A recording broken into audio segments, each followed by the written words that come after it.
Սիրելի ժողովուրդ, Հայաստանի Հանրապետության հպարտ քաղաքացիներ, Արցախի Հանրապետության հպարտ քաղաքացիներ, Սփյուռքի հպարտ հայություն, ես ձեզ վերստին դիմում եմ այսպես, որովհետև հատկապես այս դժվարին օրերին շատ կարևոր է պահպանել մեր ազգային հպարտությունը եւ մեր ազգային արժանապատվությունը, որովհետև հպարտությունն ու արժանապատվությունը շատ հեշտ է պահպանել, երբ այն հարվածի տակ չէ, երբ նրան ոչինչ չի սպառնում, բայց առավել կարևոր է այն պահպանել,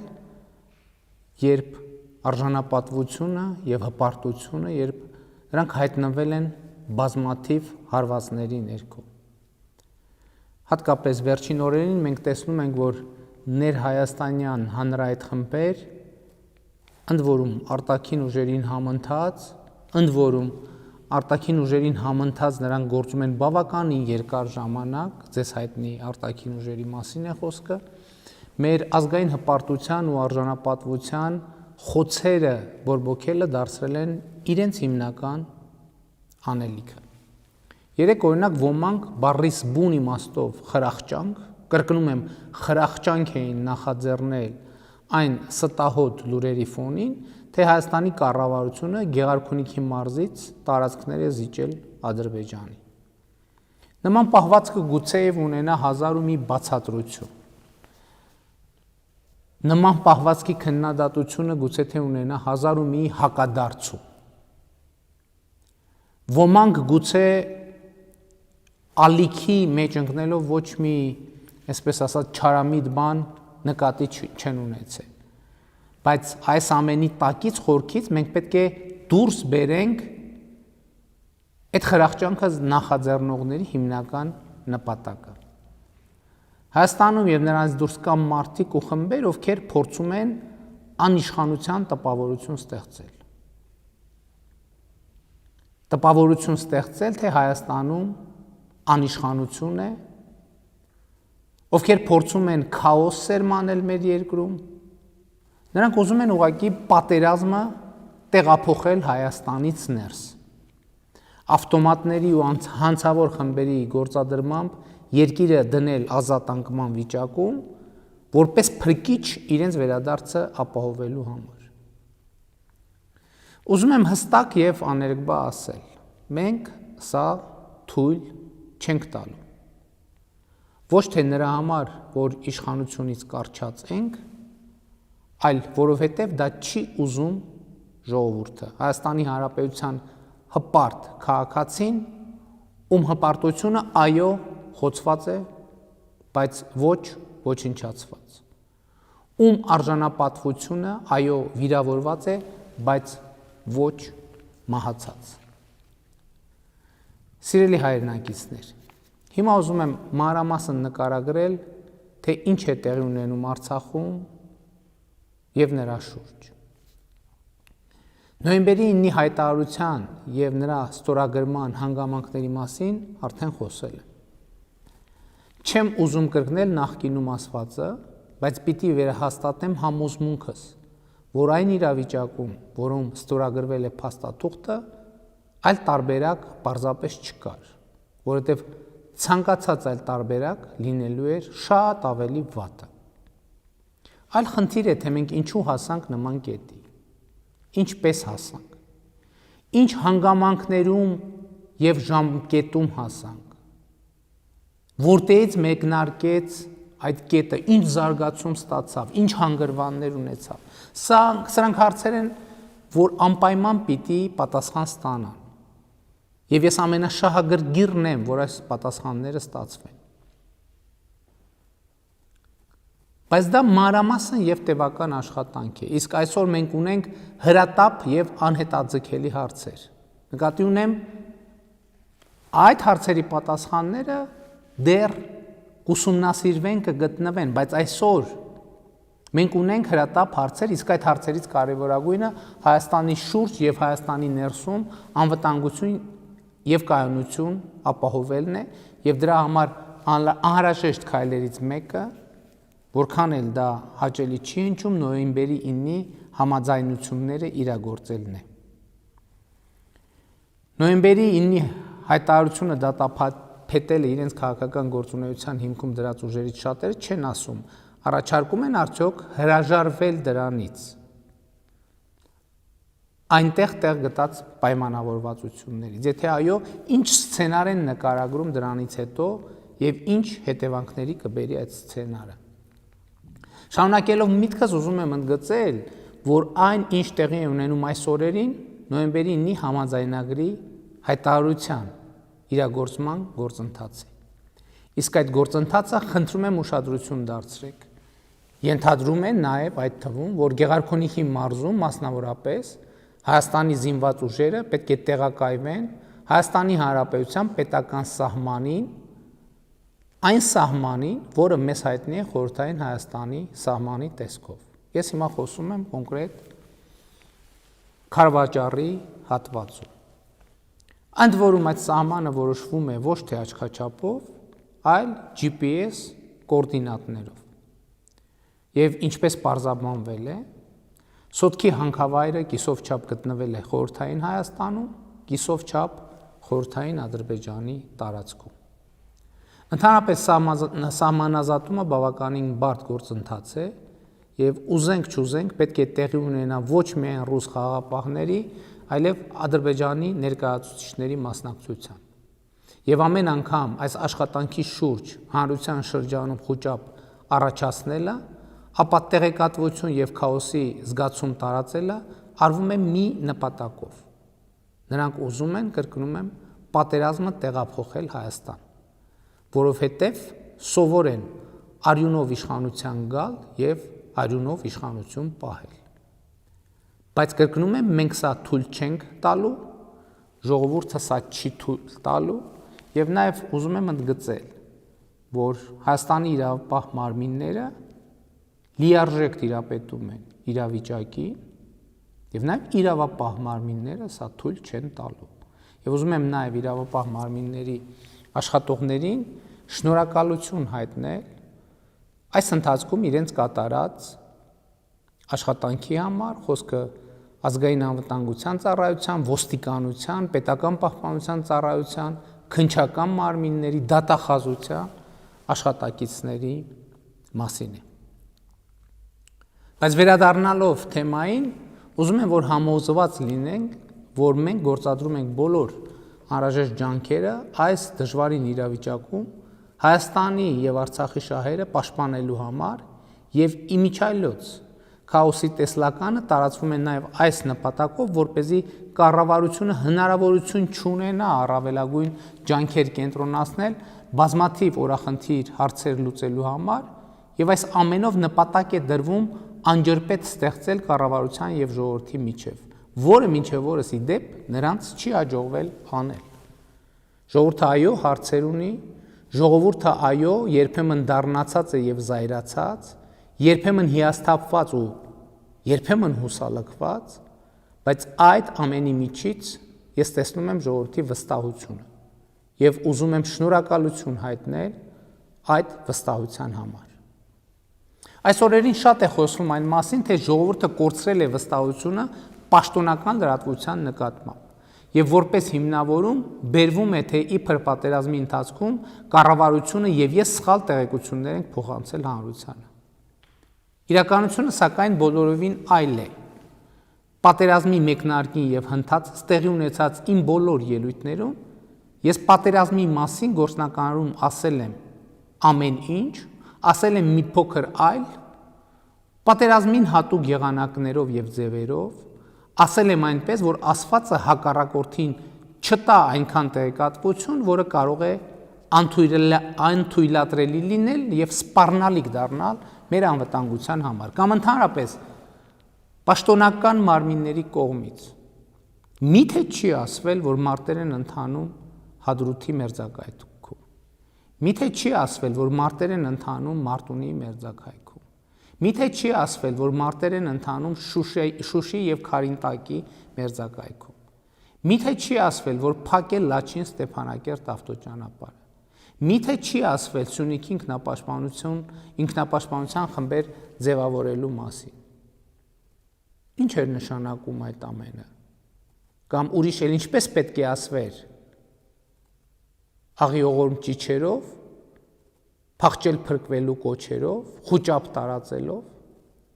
Այո, ասվել է նաև մեր բանակի ու զինվորների, սպաների ու գեներալների հերոսությունների մասին։ Իսկ միթե դա սուտ է։ Պատերազմական գործողությունները ընթացել են Սոտքից մինչև Հորադիս։ Հույս ունեմ պատկերացնում եք այդ ողջ ծրագիծը։ Սոտքից մինչև Հաթերք հատվածում չնայած պատերազմի առաջին օրերին դիրքեր էին կորսվել, բայց հնդածս այդ դիրքերը ետ են վերցվել եւ մինչև պատերազմի վերջին օրը այդ հատվածում առաջնագիծը լիարժեք կանգուն էր։ Եղնիկների հատվածում մինչև պատերազմի վերջին օրը հակառակորդը ըստ էության ոչ մի էական հաջողություն չի ունեցել։ 6-րդ պաշտպանական շրջանում չնայած Թալիշի կորստի մինչև վերջին օրը Մատաղիսի հատվածով բնագծերը պահվել են։ 5-րդ, 4-րդ, 3-րդ պաշտպանական շրջանները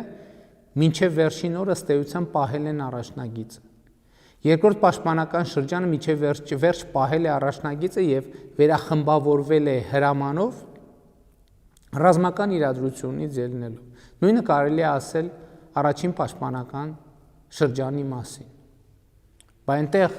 այս իրավիճակը պահած զինվորները, սպաները, գեներալները ինչ են, եթե ոչ հերոսներ։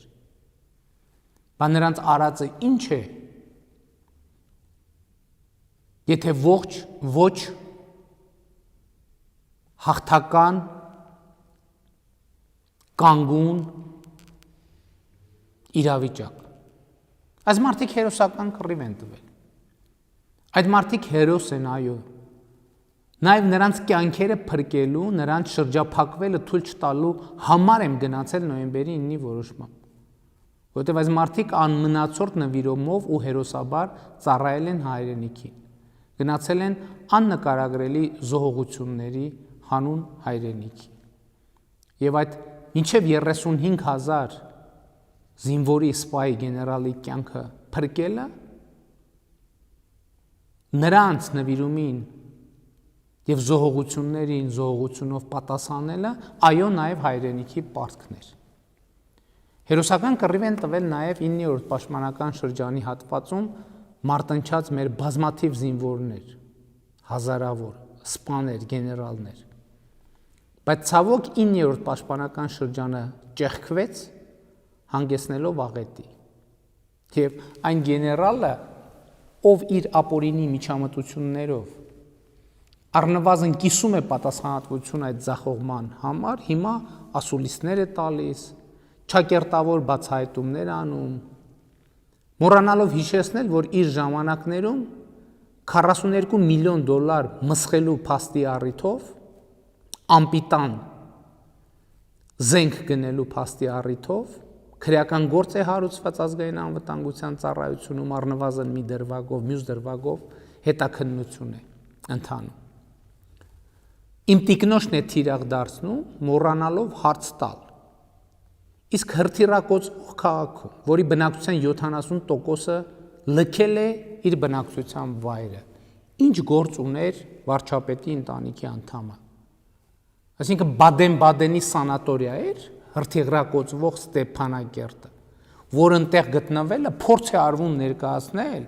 որպես իշխանության ցոփության մի աննկարագրելի օրինակ։ Ռմբապաստարաններում մնացած բնակիչներին հաց ու ջուր անձամբ հասցնել հանցագործություններ չէ իմացել։ Վարչապետի ընտանիքի անդամի մեկանգամյա այցը վարչապետի հանձնարարության, պաշտպանության բանակի հրամանատարական կետ, պաշտպանության բանակին բարոյական աջակցություն, զորակցություն հայտնելու նպատակով այն պայմաններում, երբ այդ բանակը անընդհատ լուր է ստանում, թե մարդիկ թիկունքում լքում են բնակավայրերը։ Այս պայմաններում վարչապետի ընտանիքի անդամին ուղարկելը, որ տեսնեն մարդիկ, որ վարչապետի ընտանիքի անդամն է գտնվում Ստեփանակերտում, քաղաքական շահարկման առարկա դարձնելը ինչ գործելակերպ է։ Եվ ոմանք ստենա փանակերտից ետ են կանչվել խուճապ տարածելու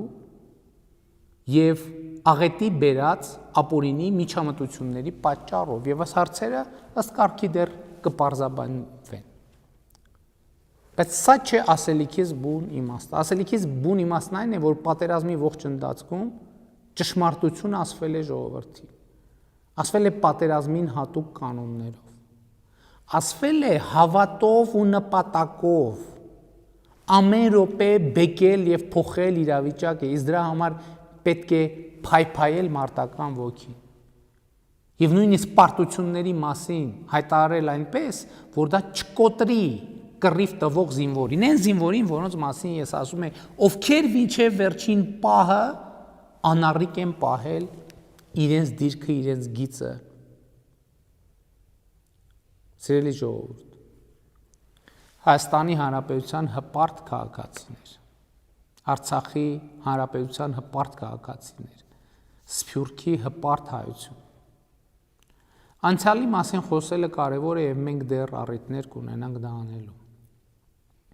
Բայց այսօր շատ ավելի կարևոր է խոսել այսօրվա եւ ապագայի մասին։ Այսօրվա ու ապագայի խնդիրների ու նպատակների մասին։ Այսօր կարևոր նպատակ է ձեռք բերված խաղաղությունը պահպանելը, այն տևական դարձնելը եւ եթե հաջողվի այն մշտական դարձնել, շատ ավելի լավ։ Այսօր կարևոր նպատակ է Հայաստանի եւ Արցախի շուրջ կայունությունը եւ անվտանգությունը ապահովելը, Արցախի անվտանգությունը ապահովելը, Լաչինի միջանցքի անխափան եւ անվտանգ գործունեությունը ապահովելը, արցախցիների վերադարձի պայմաններն ապահովելը, Արցախն ու Հայաստանը տուժած շրջանները վերականգնելը։ Իսկ սրա համար անհրաժեշտ է, կրկնում եմ, անհրաժեշտ է կյանքի կոչել նոյեմբերի 9-ի պայմանավորվածությունները։ Այդ պայմանավորվածությունների մեջ է մտնում նաև գերիների ու զոհվածների մարմինների փոխանակումը։ Այդ պայմանավորվածություններից է բխում նաև անհետ կորածների փնտրտուքի ակտիվացումը, որը չափազանց կարևոր հարց է բոլորիս համար, եւ այստեղ ամեն ժամը, ամեն րոպեն կարող է լինել ճակատագրական։ Ես այս օրերին անհետ կորածների գերեվարված մեր զինվորների հարյուրավոր հարազատների հետ եմ հանդիպել, լսել նրանց բոլոր պահանջներն ու բողոքները։ Նրանք ճիշտ են եւ մենք պետք է արագ գործենք, բայց կրկնում եմ, ցավոք, դժբախտաբար, դա կախված է ոչ միայն մեզանից։ Դա կախված է ոչ միայն մեզանից։ Այո, նոյեմբերի 9-ի պայմանավորվածությունների մեջ կան նրբություններ, որոնք խնդրահարույց հարցեր են պարունակում։ Բայց այդ բոլոր հարցերի շուրջ հիմա ակտիվ դիվանագիտական աշխատանք է տեղի ունենում եւ մենք անպայմանորեն կգտնենք լուծումներ։ Բայց նաեւ այդ պայմանավորվածությունների մեջ է մտնում տրանսպորտային կոմունիկացիաների վերաբացումը տարածաշրջանի։ Խնդիր, որի լուծումը կփոխի ոչ միայն տարածաշրջանի, այլև Հայաստանի կերպարը։ Սիրելի ժողովուրդ, մի տրվեք վախի եւ խուճապի։ Թույլ մի տվեք, որ մեր խոցված հպարտությունը եւ վիրավորված արժանապատվությունը ոտնատակ անեն։ Մին տրվեք անապագայության քարոզի։ Այո, հավատացեք միայն ու միայն պաշտոնական տեղեկատվությանը։ Ամեն օր նրանք ձեզ խաբում են։ Ճշմարտությունը որքան էլ դառը լինի, մենք երբեք ձեզնից չենք թաքցրել։ Այո, պատերազմի ժամանակ ճշմարտությունը ասվել է պատերազմի կանոններով։ Վերանայեք առաջին օրվանից ասվածը եւ կտեսնեք, որ ամբողջ ճշմարտությունը մատուցվել է։ Ամբողջ ճշմարտությունը ասվել է։